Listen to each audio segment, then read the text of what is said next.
We saw a terrible news article from the New York Times yesterday that claims it's better to be a lifelong renter and invest the difference in the stock market than it is to be a homeowner. And I just want to debunk this article with the facts. So here is the article first and foremost. Renting forever and trying to create a strong financial future was the article. Renting can be a better financial decision, is what this particular Remy Setia claim. Disagree. Over the last century, the S&P has returned an average of about 7% a year when adjusted for inflation. I agree. Remember that there are literally millions of people in America who rent and invest the difference. I would like to know who these millions of people are that have this discipline to not be a homeowner, but to invest every penny difference in savings. So I don't think that happens much. So let me show you. So I disagree with that statement. Let me show you kind of a rent versus buy opportunity and what that has looked like here over the last 63 years or so. So if we look at purchasing a $500,000 home and this buyer puts 10% down, that's a $50,000 down payment. Most people stop because they say, hey, I can get a 7% rate of return in the S&P and my interest rate is 7%. You can't compare it that way, right? You have to break down the numbers further. So when you look at the monthly payments, it'd be $4,354 with taxes and insurance included in.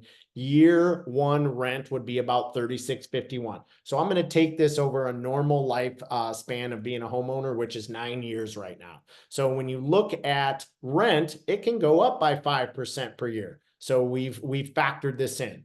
And the expected time to be in a home, once again, is 9 years. Annual property taxes increased by about 2%.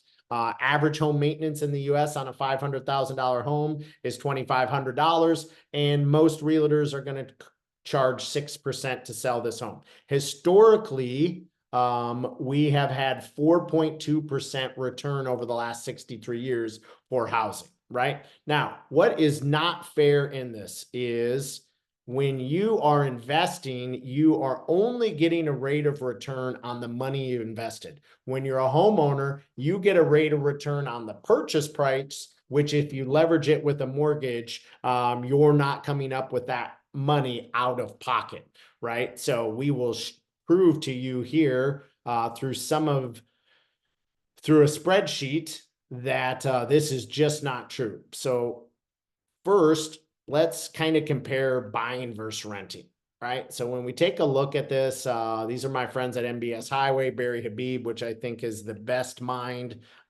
in our industry. You'll see him on CNBC Squawk Box. He put this together. He's in this county in New Jersey, right? So usually when you purchase a home, you're going to be backwards a little bit, or you're going to be what's called underwater for the first couple of years, waiting for the appreciation to catch up. Right now, if you bought in 2019 like I did, you had the massive appreciation of 2020, 2021, 2022. Just dumb luck on my part, but our property doubled in 4 years in value, right? So just a good buy and bought at the right time. That's not going to always happen, but what will happen over time is about 5% appreciation. So we even went a little bit more conservative and did 4%, right? So what will that do over 9 years? You are going to have $248,000 in gain. How did that come about? That came through $219,000 in appreciation. That came from over a 9-year period. It actually ends up being cheaper to buy than to rent because the rent keeps going up by 5% per year. You also get a write-off of property taxes and mortgage interest, which we factored in here. You're going to likely itemize instead of taking the standard deduction, right? And you're also going to pay your mortgage down, not your landlord's mortgage. This is where they did not calculate it. Now we got to take away about $10,000 in closing costs and the $43,000 that is going to take to sell the property. That's the realtor commission, right? So now check this out when we compare this with taking that money and that savings and investing it. So here is the big difference, right? And keep in mind, this doesn't even factor in rates are going to drop and you're going to get a cheaper interest rate over these 9 years. This shows apples to apples comparison as if your mortgage rate's going to stay at 7%, right? Also, it doesn't take into you pay up front your security deposit and your first month rent. Mortgage is in arrears, so you're going to make a little money there too, but we didn't factor that in. We didn't want to weigh anything in the favor of being a homeowner. We wanted to count every thing against us, and it still ends up you end up being better off by being a homeowner. So check it out. If you were to take the $703 difference per month that it's cheaper to rent than buy in the first year and annualize that out, that's per month, remember, then at year 9 you are going to have $15,000, right? So that is taking this $703 and getting a rate of return of 7%, which the S&P 500 takes into consideration.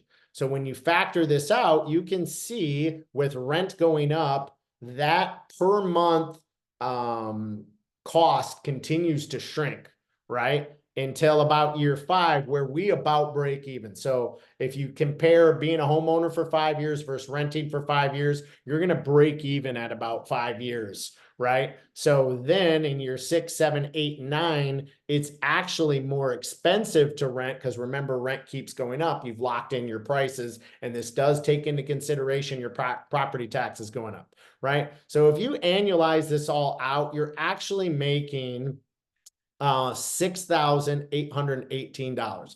Now, we also wanted to keep into consideration, you could have invested the money that you would have put down for a down payment at the beginning of the purchase. And that was the $45,000 in down payment plus closing costs. So we had $55,000. And then we had that at a 7% return, right? So when we factor these all out, the total net benefit of renting is $52,934, right? That is the money that you would have made by renting, right? But remember, we made $248,000 total, right? When it came into buying the home, appreciation, tax, and paying down your mortgage. So there's 3 buckets that you make money. So the net result is you're $195,000 on this $500,000 home by buying instead of renting and investing the difference. So this just debunks that article. You have to consider the data. The data doesn't lie. It's better off to be a homeowner and instead of renting and investing the rest.